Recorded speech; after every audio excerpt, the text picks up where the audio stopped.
Today we're going to talk about how to crawl a website or websites to get information. So let's get to it. Okay, so hypothetically speaking, let's say you are living in Denver and you like the apartments that this management company manages, or perhaps they built these communities. So basically, it's a website where there's data that you want to collect, but you don't want to just click around. You just want to have a spreadsheet where you can just analyze the data and not just spend the whole day just clicking on things and collecting data. So how can we use an agent to help us do that? Let's use our favorite tool of choice right now, Anti-Gravity by Google. Empty directory called apartment crawl. Let me make sure I got this domain properly. Okay, let's copy this domain. Okay, so then you're in anti-gravity, empty directory here. I'm using Gemini 3 Pro High. You can play with different versions, but just going to use Gemini for today. So let's try this. Crawl.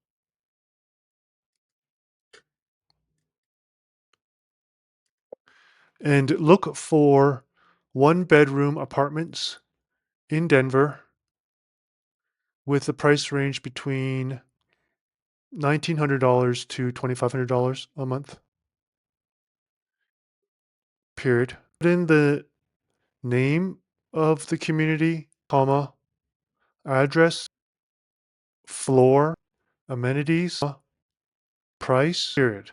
That's all I can think of for now. See anything else we need? Floors, place. So then let's have it do its thing. If there's other columns that you're trying to do, just add them in here. You're probably wondering why I didn't go with Zillow or apartments.com. I actually tried those in the past and they have anti-bot technology. In the next video, I'll show you what we can do to perhaps mitigate it, but it's going to be a cat and mouse game between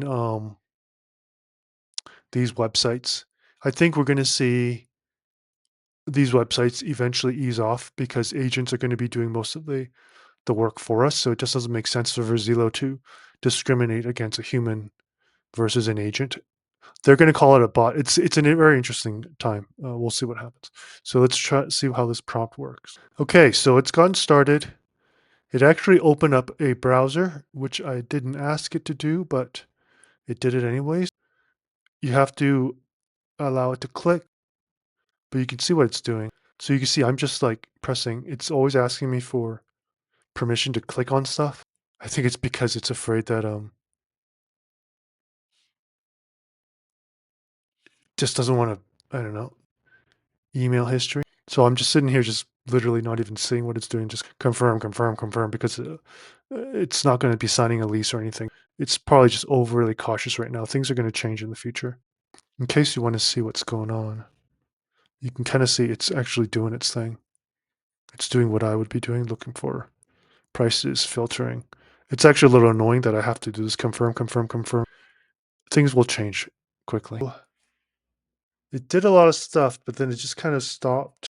I'm just going to say, please continue. Something definitely happened. It doesn't usually take so long to come up with a plan, but let's see what the plan is today. Let's see. It's fine. It's fine. Okay, this is the plan. Looks good. So that took a little bit more effort than I would have liked. Looking back, I think I should have used Claude Opus 4.5. I've just had so much success with Gemini. I mean, it did return results. These were the results, and you'll have to play with it yourself. And of course, by the time this video comes out, maybe Gemini has another model up. So it's always going to be a race, but that definitely took longer than other attempts I've done in the past. I might have, I need to reflect on my prompting as well. Maybe I could have prompted differently. But anyways, here are the community names. It produced what I wanted to do with price, max, URLs.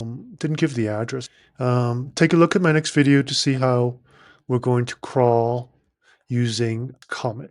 So it really just depends on your needs. Whether you're going to use Perplexity or this, I don't have a firm answer right now. I think if you have a website that's not going to block a bot like what I just showed you, Red Peak, and it looks pretty structured, and it'll save you some time from just clicking by yourself. I think it's easier just to make a script like this, but I'll probably have more judgment on that in the future. All right, on to the next.